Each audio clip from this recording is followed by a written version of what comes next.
자, 오늘 히브리서 6장 우리 두 번째 시간을 갖는데요. 오늘 우리가 나눌 말씀은 7절에서 12절까지입니다. 자, 우리가 지난 시간에 이렇게 다루었던 내용을 간단히만 좀 이렇게 살펴보고 넘어가도록 할게요. 우선 6장에 들어와서 초보의 도에 머물러 있는 대표적인 사례 6가지를 들어서 그런 것에 이렇게 머물면 어떤 시험이 왔을 때 쉽게 이렇게 넘어질 수 있다라는 것, 그런 것들에 대해서 우리가 지난주 살펴봤어요. 그리고 또 복음 세계에 이렇게 넘어와서 거기에 성령의 은사에 또 은혜에 이렇게 참여한 경험을 여러 가지로 이렇게 했음에도 불구하고 또 이렇게 계도의 길로 이렇게 나아가는 그런 경우가 있다라는 것을 우리가 지난주에 살펴봤습니다. 그래서 우리가 그 하나님의 뜻과 상관없이 예, 기존의 어떤 종교 체계에서 갖는 어떤 형식적이고 의례적인 어떤 겉으로 드러나는 것에 이렇게 붙들려 있게 되면 이렇게 온전한 대로 나아가지 못하게 되면 이제 결국은 이런 어떤 예수를 다시 십자가에 못 박는 것과 같은 그런 행위를 이렇게 할 수밖에 없다라는 어떤 경고의 말씀을 우리가 살펴봤습니다. 그래서 초보의 도와 안전한데라고 하는 거, 저 성숙의 어떤 차원에 이르는 거, 이런 것들에 대해서 이제 우리가 지난주에 이렇게 살펴봤죠. 자, 그래서 그 지난주 살펴봤던 것을 다시 한번 7절, 8절에 보면 이 농사법을 예를 들어서 이렇게 다시 한번 설명을 하고 있어요. 그래서 만약에 땅에 하늘에서 내려주는 비를 잘 흡수하여서 주인이 쓰기에 합당한 그 채소를 내면 복이 될 것이고, 주인의 뜻과 상관없이 가시와 은근히 아무 가치 없는 것을 이렇게 내면 버림을 당하고 불사름을 당하는 심판을 당할 수밖에 없다라는 것을 이제 말씀을 하고 있어요. 그래서 우리가 하늘에서 동일한 비, 즉 우리가 위에서 살펴본다라면 4절에서 그 5절까지 어떤 말씀, 한 번 빛비춤을 받고 은사를 맛보고 뭐 이런 여러 가지 어떤 교회에 참여하게 되면 그런 것들을 경험하게 되거든요. 근데 그 경험한 것이 우리의 어떤 내면의 어떤 인격적인 부분에서의 어떤 변화, 또 그것이 어떤 생명적인 어떤 그런 것으로 이렇게 결부시키지 못하게 되면 결국에는 그것이 오히려 어, 교만하게 되고 그 교만이 넘치게 되면 배도의 길로 이렇게 가는 어떤 그런 사례들이 너무도 많죠. 그래서 오늘날 이렇게 자신이 그러라고 하는 자들이 다른 일반 어떤 목회하는 목회자들보다 부분적으로는 훨씬 뛰어난 어떤 그런 계시의 어떤 은사를 이렇게 맛본 사람들이에요. 그런데 이제 그것이 이렇게 잘못 이렇게 되면 이렇게 가시와 은근키가 내는 그래서 오히려 주인에 의해서 이렇게 해를 끼치는 어떤 그런 걸로 이렇게 기결되는 것을 우리가 이제 많이 볼 수가 있죠. 그래서 이렇게 초보의 도에 머물거나 그것이 어떤 은사를 맛본 것이 어떤 그런 어떤 온전한 어떤 인격으로 이렇게 나아가지 못하게 되면 오히려 이렇게 불사름을 당할 수밖에 없는 어떤 이런 것들이 있다라는 것을 이제 예를 들어서 말씀을 하고 있어요. 그러면서 이제 그 구절에 보면 이제 좀 이야기가 전환이 돼요. 그래서 지금 현재 편지를 받고 있는 이 히브리서 기자의 어떤 서신을 받고 있는 자들의 어떤 형편을 이렇게 언급을 하고 있어요. 그래서 사랑하는 자들아, 우리가 이같이 말하나니 너희는 이보다 더 좋은 것, 즉 구원에 속한 것을 있음을 확신하노라 이렇게 말씀을 해요. 그러니까 이 이렇게 서신 편지를 받고 있는 사람들은 이에 1절에서 이렇게 6절까지 어떤 그거와 이렇게 해당되는 것이 아니라 그를 위험성이 이렇게 위험에 놓여 있을 수 있기 때문에 이렇게 미리 경고의 어떤 편지의 내용을 보내는 것이라고 볼 수 있겠죠. 그래서 너희들은 그와 같지는 않지만 그래서 너희들은 더 좋은 것.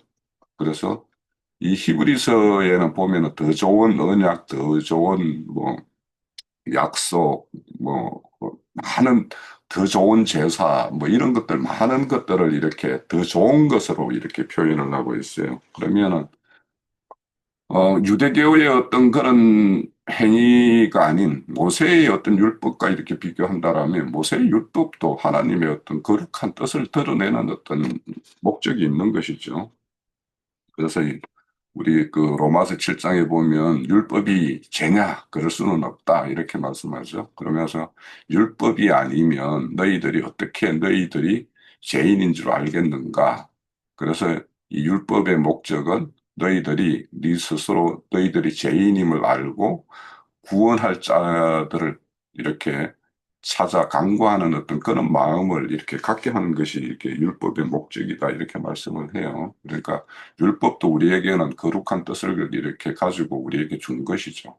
근데 이제 그것이 목적이 아닌 거기에서 말하는 어떤 행위로 이렇게 나아가게 되면 율법의 목적과 반하는 것이 되고 그 율법이 준 어떤 본래의 목적대로 내 자신을 이렇게 거울 삼아 이렇게 바라볼 수 있는 어떤 그런 용도로 쓰인다라면 하나님이 율법을 주신 목적대로가 되는 것이죠. 그래서 어떤 그 율법적인 어떤 그런 것이 좀 앞선 초보의 어떤 그런 그에 속한 것이라면 이제 그걸 디딤돌로 삼아서 이렇게 더 완전한 대로 나아가는 것이 이제 하나님의 어떤 뜻이죠. 그래서 더 좋은 것 이런 것들을 이제 표현을 합니다. 그런데 이제 이렇게 그 구절에 너희들이 더 좋은 것, 구원에 속한 것을 가지고 있다라는 그 증거가 뭐냐 하면 10절에 이렇게 있어요. 그러니까 너희들이 이렇게 하고 있기 때문에 너희들은 아직 앞에서 경고의 내용과는 상관없는 어떤 그런 이치를 잘 지키고 있다. 그래서 그걸 끝까지 이렇게 지키기를 바란다라는 어떤 내용인데 10절에 보면 하나님은 불의하지 아니하사 너희 행위와 그의 이름을 위하여 나타낸 사랑으로 이미 성도를 섬기는 것과 이제도 섬기고 지금도 이렇게 섬기고 있다라는 거예요. 그러니까 지금 이제 이 히브리서의 편지를 보내는 그 히브리 기자는 너희들이 지금 하나님을 사랑하는 어떤 그것을 성도의 섬김으로 이렇게 잘 이렇게 실행을 하고 있다라는 것을 이렇게 말씀하고 있어요. 그러니까 보이지 않는 하나님을 내 옆에 있는 성도들에게 이렇게 그런 어떤 섬김의 어떤 것을 행함으로 인해서 하나님을 이렇게 사랑하고 섬기는 일로 이렇게 대신하고 있음을 이렇게 표현하고 있는 거죠. 자, 그래서 이렇게 우리 그 섬기는 일이라는 것은 우리가 가만히 생각해 보면 섬김의 반대는 뭘까? 이런 거 생각을 좀 해보면 그 섬김의 자리로 이렇게 간다라는 것은 자신을 이렇게 낮춘다라는 것이 이제 전제가 되겠죠. 우선.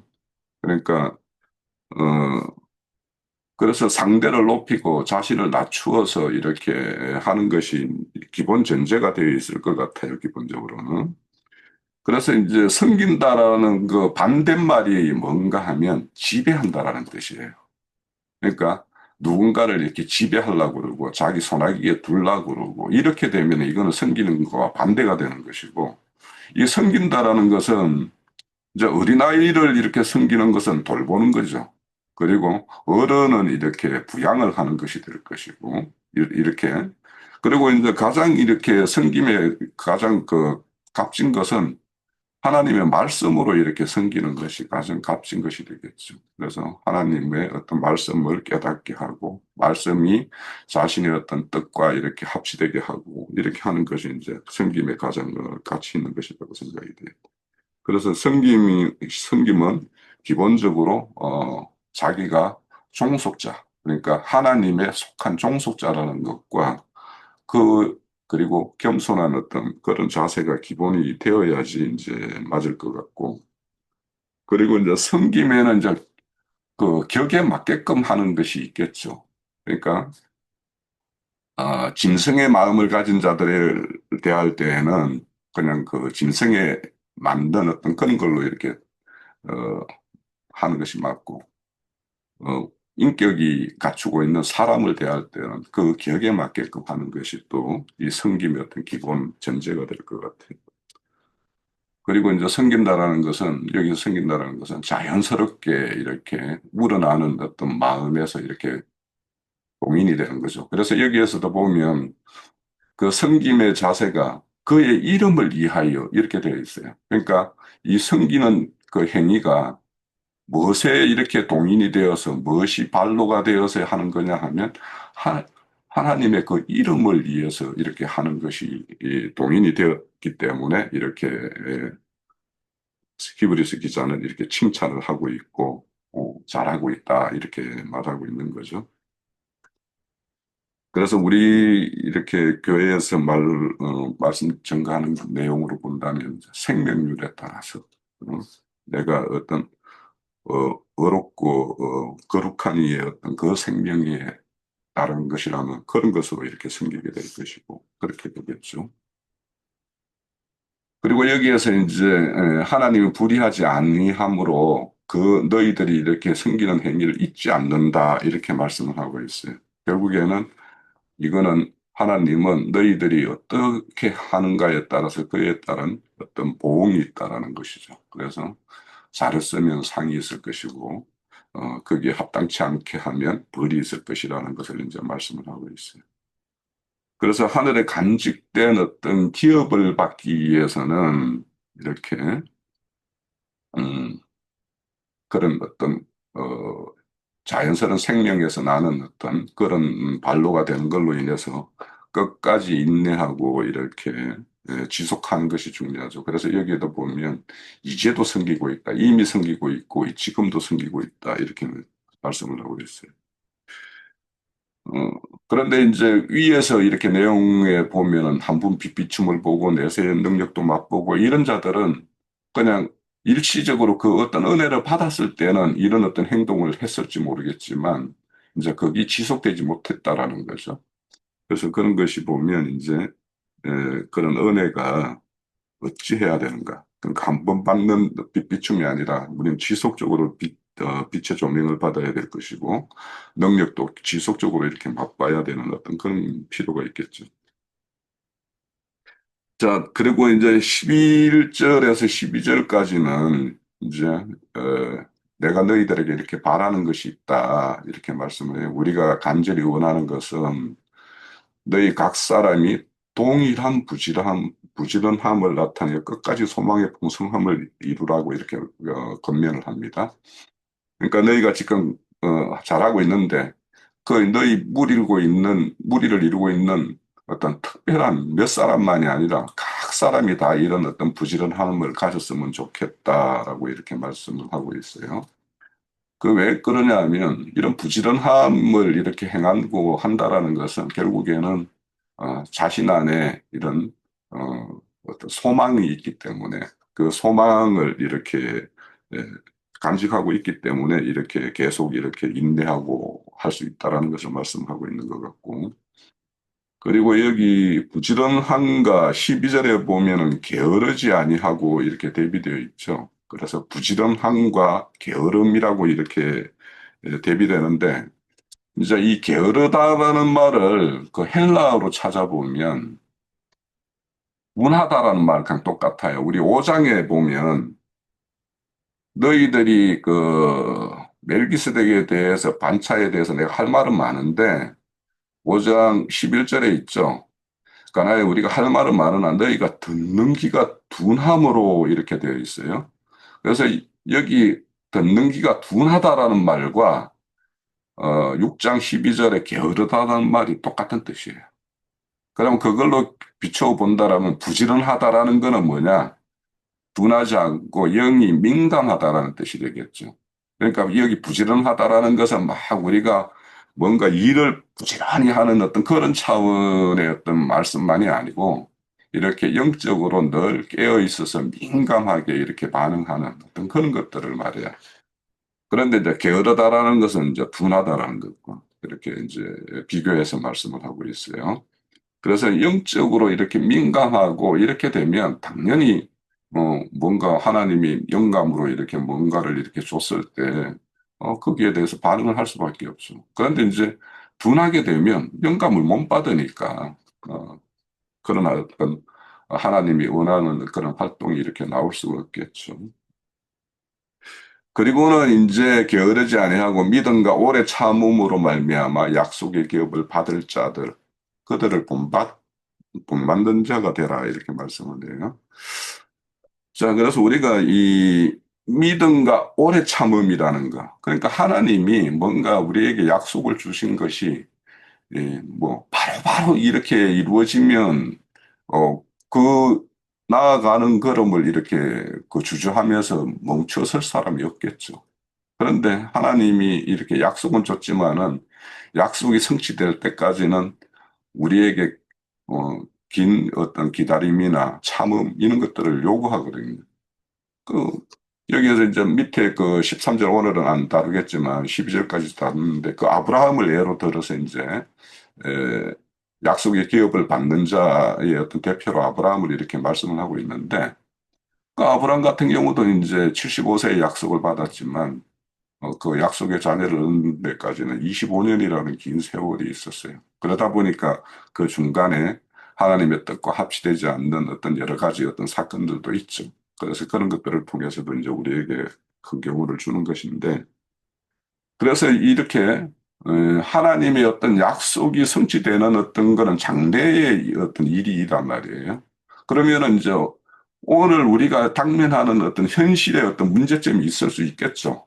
지금 여기 이제 이 히브리서는 그 당시 흩어진 유대인들 그들이 다시 이렇게 유대교로 돌아가는 것에 대해서 이렇게 경계의 어떤 경계하고자 하는 어떤 그런 뜻에서 이렇게 보낸 서신이니까 그러면 현실에 당면하는 문제와 장래에 이루어질 영광스러운 것, 그 사이 간격을 뭘로 채우느냐 하면 결국에는 믿음이라는 것과 오래 참음으로 이렇게 그 간격을 이어갈 수밖에 없어요. 그래서 믿음과 오래 참음은 현재의 어떤 현실의 문제와 장래의 영광, 그 사이를 잇는 사다리와 같은 거예요. 그래서 믿음이 없어도 문제고, 믿음이 있다 하더라도 그 오래 참음이 없게 되면 결국에는 그 어떤 연결고리가 끊어질 수도 있다라는 것이죠. 그래서 이런 어떤 문제는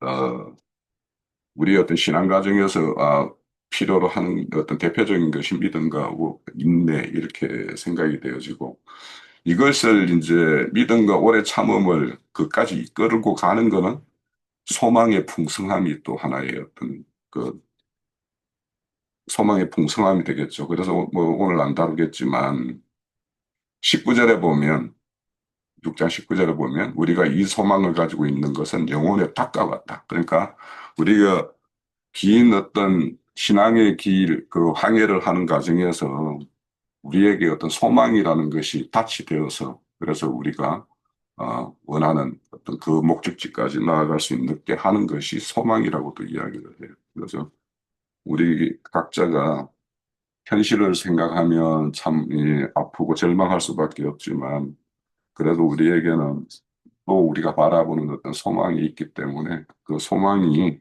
우리를 이렇게 현재의 어떤 것을 이기고 이렇게 극복하고 나아갈 수 있는 그런 것이 되니까 우리 더 풍성한 소망을 갖는 그런 어떤 오늘 이 모임의 시간이 되었습니다. 예. 어, 홍영재님이 앞서서 언급을 하신 것처럼 여기 지금 말씀에서 그 7절에서 12절 사이는 이제 앞서 4, 5, 6절에서 그 하나님의 선한 말씀과 하나님의 세계의 능력까지도 이렇게 체험을 하고 타락한 자들을 그리고 또 이제 다시 새롭게 하여 돌이키게 할 수 없음이라든가 그래서 그러한 것은 주님을 다시 십자가에 못 박는 일이다 하고 언급을 했고 7절에서는 이제 사람의 마음이 이제 그 곧 말하자면 이제 땅이지요.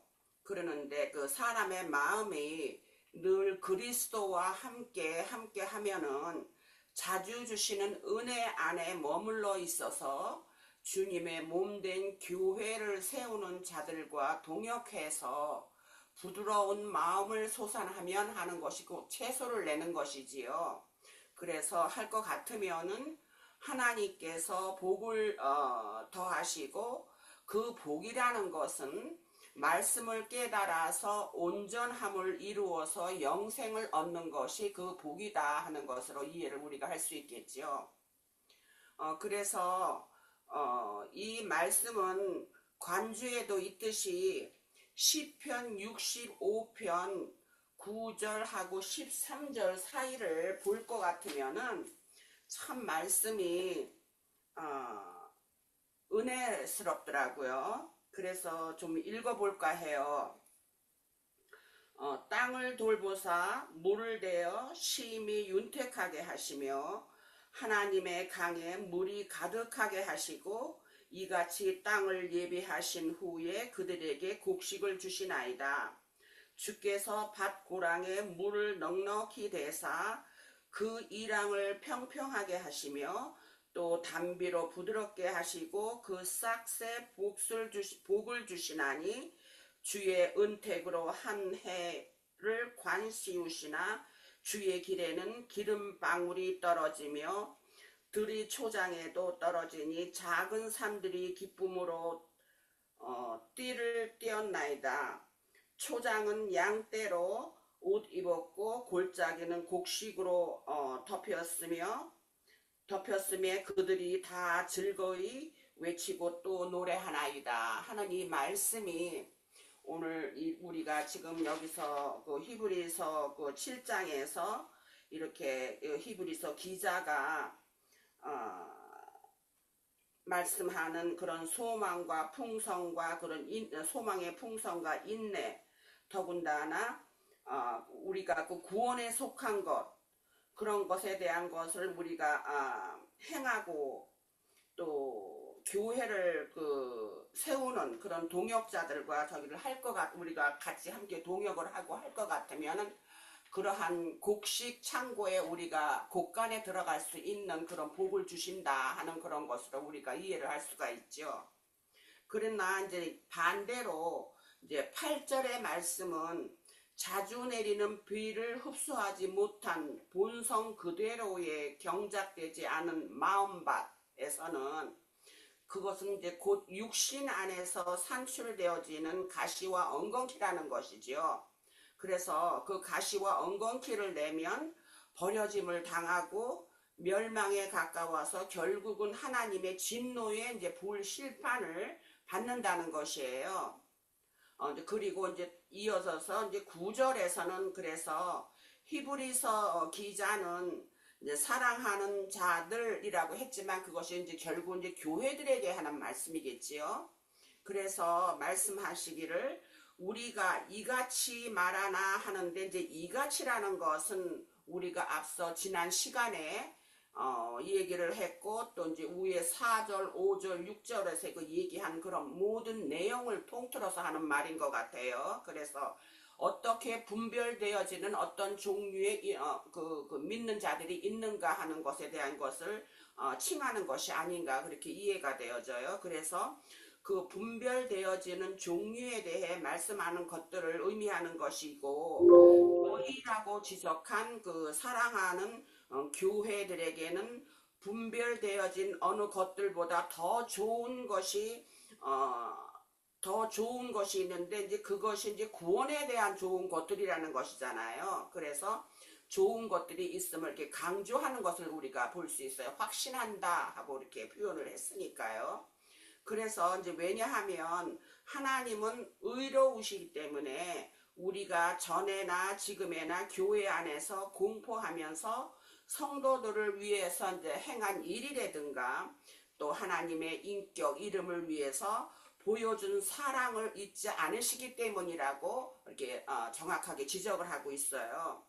그래서 이제 그러는 것은 결국 좋은 것들이라는 것은 아까 홍영재님도 이제 말씀을 하셨지만 거기에는 믿음도 있고 소망도 있고 사랑도 있고 뭐 성령의 열매를 맺는 모든 것이 다 거기에 포함이 되겠지요. 그래서 그러므로 이제 히브리서 기자는 우리가 하고 이렇게 자신을 그렇게 표현을 하는 거를 보니까 이게 사도 바울 자신이 혼자가 아니고 또 어떠한 사도 바울의 영을 받은 가르침을 받은 그러한 어떤 무리들이 함께 쓴 글이 아닌가 하는 그런 생각도 들어졌어요.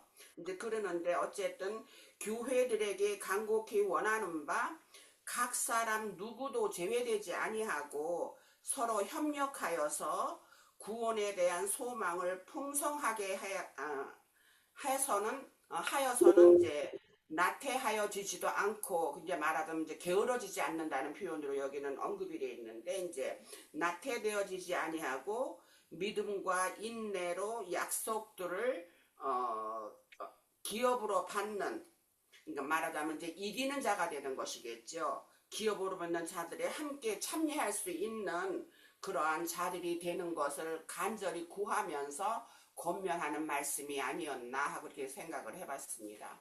네, 여기까지 하겠습니다. 있어가지고요. 여기 7절, 8절에 보면 땅이 그 위에 자주 내리는 비를 흡수하여 밭가는 자들에게 쓰기에 합당한 채소를 내면 하나님께 복을 받고 만일 가시와 엉겅퀴를 내면 버림을 당하고 저주함에 가까워 그 마지막은 불사름이 되리라. 이 말씀이 생각이 나는 것은 누가복음 찾아보면은 누가복음 8장이에요. 이 말씀이 생각이 나가지고 8장 10절에 이르시되 하나님의 나라의 비밀을 아는 것이 너희에게는 허락되었으나 다른 사람에게는 비유로 하나니 이는 그들로 보아도 보지 못하고 들어도 깨닫지 못하게 하려 함이라. 그렇게 말씀하셨고, 이제 밑에는 11절부터는 이제 비유로 제자들에게 말씀하시는 것을 이제 말씀하시고 있어요. 이 비유는 이러하니라. 씨는 하나님의 말씀이요. 길가에 있다는 것은 말씀을 들은 자니 이에 마귀가 가서 그들이 믿어 구원을 얻지 못하게 하려고 말씀을 그 마음에서 빼앗는 것이요. 바위에 있다는 것은 사람 말씀을 들을 때에 기쁨으로 받으나 뿌리가 없어 잠깐 믿다가 시련을 당할 때에 배반한 자요. 가시떨기에 떨어졌다는 것은 말씀을 들은 자니라. 말씀을 듣는 자니라. 지내는 중에 이 생의 염려와 재물과 향락의 기운이 막혀 여전히 결실하지 못하는 자요. 아까 여기서는 이제 8장의 말씀이죠. 8장 말씀. 예, 좋은 땅에 있다는 것은 착하고 좋은 마음으로 말씀을 듣고 지켜 인내로 결실하는 자니라. 예, 여기 복음서에서 여기저기 많이 나왔었는데 다른 주님이 이제 제자들에게 비유로 말씀하셨고 좋은 땅에 뿌려졌다는 것은 100배, 60배, 30배 결실을 맺는 자라고 말씀하셨어요.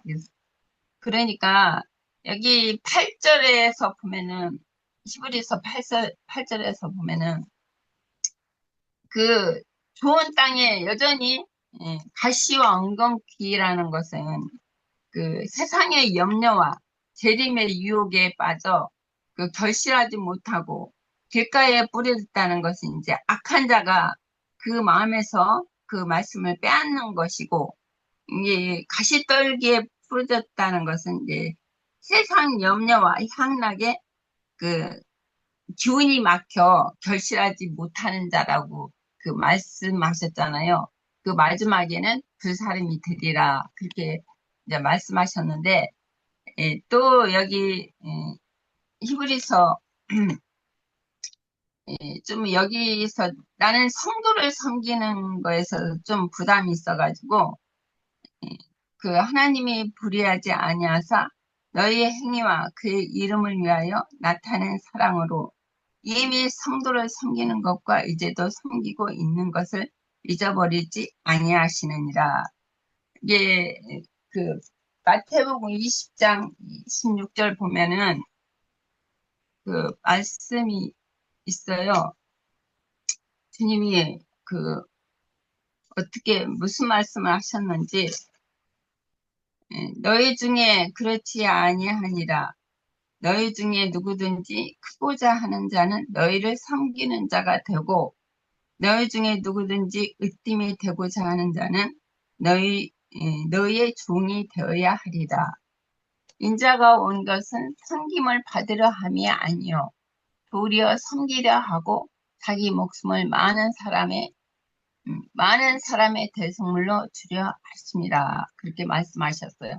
이게 복음서 어디에 다른 데서도 그랬잖아요. 섬김을 받는 자가 크냐, 섬기는 자가 크냐, 섬김을 받는 자가 크지 않냐. 근데 나는 섬기러 왔다. 그렇게 말씀하셨잖아요. 그리고 로마서 15장에 보면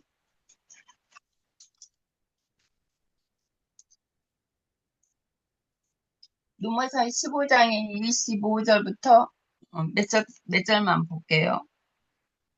그러나 이제 여기 연보에 대해서 말씀하신 것인데 이 연보에 대해서는 고린도 전서 후서에도 많이 나오잖아요. 그러나 이제는 내가 성도를 섬기는 일로 예루살렘에 가노니 이는 마게도냐와 아가야 사람들에게 예루살렘의 성도 중 가난한 자들을 위하여 기쁘게 얼마를 연보하였습니다. 너희가 기뻐서 하였거니와 또한 저희는 그들에게 빚진 자니 만일 이방인들이 그들의 영적인 것을 나눠 가졌으면 육적인 것으로 그들을 섬기는 것이 마땅하니라. 그러므로 내가 이 일을 마치고 이 열매를 그들에게 확증한 후에 너에게 들렸다 서머나로 가리라. 내가 너에게 나갈 때에 그리스의 충만한 복을 가지고 갈 줄을 아노라. 그렇게 이제 말씀하셨어요. 여기서 이제 그 연보에 대해서 이제 이제 바울 사도의 종역자들은 이제 그 말씀을 가르치고 말씀으로 그들을 복음을 전해서 얻었잖아요. 이게 말씀을 받았으면은 이제 성도의 부족한 것을 이제 너희가 영적인 것을 받았으면 육신적으로 육의 몸에 필요한 것을 섬기는 것이 마땅하지 않냐. 바울 사도가 이런 말씀을 하셨어요.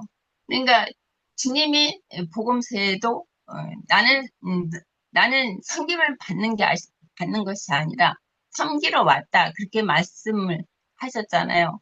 이게 사도 바울이나 이 사도 바울과 동역하는 그 사도들은 또한 이런 주님의 말씀을 받고 이런 길을 가기 때문에 이런 섬기는 것은 이게 어린아이가 섬기는 것은 섬기지 못하잖아요.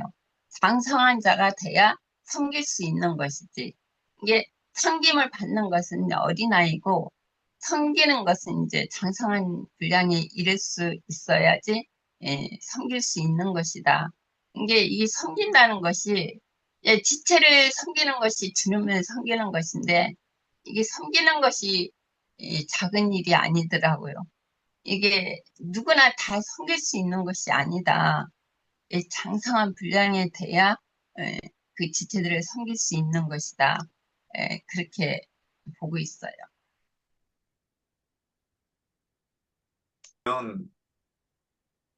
아, 7절에서 보면 땅 위에 그 자주 내리는 비를 흡수하여 박하는 자들 쓰기에 합당한 채소를 내면 하나님께 복을 받는다 할 때 자연스럽게 창세기 2장 5절이 생각나요.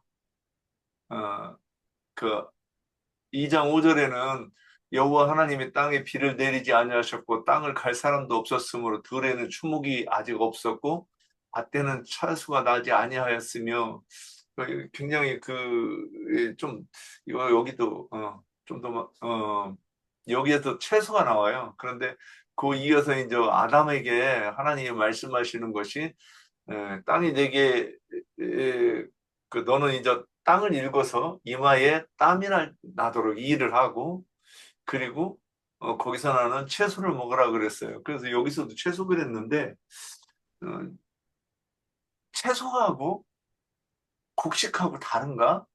제가 그래서 찾아봤어요.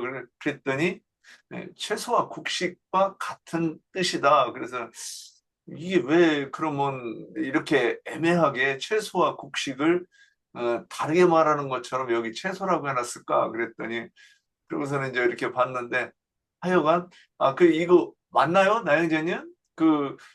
채소라고 했는데 모든 밭에서 생산되는 모든 식물을 말하는 것이라고 이렇게 이해하는 게 맞나요? 아니에요? 제가 좀 찾아보니까는 같은 걸로 보여서 그래서 오늘 한번 이렇게 남한테도 알려주려고 그랬더니 아닌가 봐요. 어, 그, 참. 그러면 취소. 그러면 채소. 근데 이 채소가 마태복음 아까 이제 누가복음 인용하셨는데 마태복음 13장에서는 좋은 밭을 네 가지 밭 중에서 좋은 밭에서는 이제 그 열매를 맺는데 30배, 60배, 100배를 맺는다. 이렇게 말씀하고 계십니다. 그래서 이제 그러면 이 땅은 결국 흙으로 지음을 받은 아담의 이 심령이며 우리의 심령을 말하는 것인데 여기를 그러면 자연스럽게 보면 누가 가꾸지 않으면 그러니까 우리는 이전에는 뭐 가꿀 필요도 없이 나고 자라면서 뭔가 뭐 이게 뭘 누가 얘기하면 나서 말만 하려고 하는 거 보면 다들 자기가 똑똑하고 할 말이 많았었던 거죠. 근데 이제 성경을 가지고 질문을 하면 할 말이 없죠. 왜 그러냐? 199 이 가시와 엉겅퀴를 제거하고 거기서 식물을 내본 적이 없어서 그렇지 않은가? 이렇게 이제 생각을 해봅니다. 그런데 이제 그러면 여기서 채소가 뭐냐? 그래서 풀은 저는 예전에 이제 이것을 묵상하면서 풀과 이 채소가 다르구나 저는 이렇게 생각을 했어요. 왜 그러냐면 풀은 짐승이 먹는 거잖아요. 이 채소도 잘 먹죠. 뭐 소에 갖다 주면 너무 잘 먹는데 그거는 사람이 소화시킬 만 사람은 소나 양처럼 내장이 길지가 않아요. 그래서 풀을 먹으면 잘 소화가 안 돼요. 근데 이제 채소라고 하는 것은 먹기에 좋은 부드러운 풀이어서 마치 젖과 같은 의미가 아닌가 저는 이런 생각을 이렇게 해보았습니다. 그런데 이제 그걸 쭉 이어가면 7절, 8절에 보면 이번에는 반대로 가시와 엉겅퀴를 내는 것에 대해서는 우리가 마태복음 13장에서도 이게 이제 다른 말씀이니까 그런데 가시와 엉겅퀴는 쓸 용도가 무엇인가? 그냥 불사지르는 것밖에 쓸 용도가 없어요. 그래서 이 심판받을 것을 경고하는 거죠. 그러니까 풀을 내지 않고 가시와 엉겅퀴를 내면 심판을 받고 불쏘시개로 쓰인다 이런 뜻이라고 우리가 이제 이렇게 짚고 가면 그래서 구절에서는 음, 우리가 이같이 말하나 너희에게 이보다 더 좋은 것 곧 구원에 속한 것이 있음을 확신하노라. 그러니까 지금 8절하고 이렇게 7절하고 9절을 연결해서 이렇게 봐야 되는 것 같아요. 그래서 좋은 것이 무엇인가? 그러면 구원에 관계된 것인데 10절은 그러면 그 구원에 관계된 것을 가지고 10절에 성도를 섬기고 또 하나님의 이름을 위하여 나타난 사랑 이렇게 얘기를 했어요. 그러니까 성도를 섬기는 건 무엇으로 섬기는가? 뭐 가난한 자들 있으면 물질적인 것으로 섬겨줘야죠. 그런데 여기서 본질적인 거는 의에 줄이고 목마른 자들에게 그 냉수 한 그릇을 대접하고 또 그 떡을 공급하는 것을 얘기하는데 여기에 생명의 말씀을 얘기하는 거겠죠. 그리고 하나님의 이름을 위하여 나타낸 사람. 그러면 이 하나님의 이름으로 나타낸 사람과 이름을 위하여 나타낸 사람과 성도를 섬기는 것이 다른 것인가? 이제 이 생각을 해봤어요. 결국 같은 거를 얘기하는 건 아닐까. 그러면 성도를 섬기기 위해서 생명의 말씀을 하면 그러면 거기에서 그러니까 뭐 이제 예를 들어 보면 어떤 형제가 성경 말씀을 정확하게 해석을 해서 내 갈증을 시원하게 해주면 그 형제가 어떤 사람인가 상관없이 그 형제의 얼굴, 그 선포하는 그 말씀을 통해서 벌써 그 사람이 달라 보이죠. 근데 그 사람이 다른 것이 아니라 그 사람에게서 하나님의 영광이 을 보는 것 아닌가 우리가 이렇게 생각을 해보았습니다. 그래서 성도를 섬기기 위해서 진리의 말씀을 하면 거기에서는 하나님의 영광이 나타나는 거죠. 예, 이렇게 보았습니다. 예, 여기까지 하겠습니다.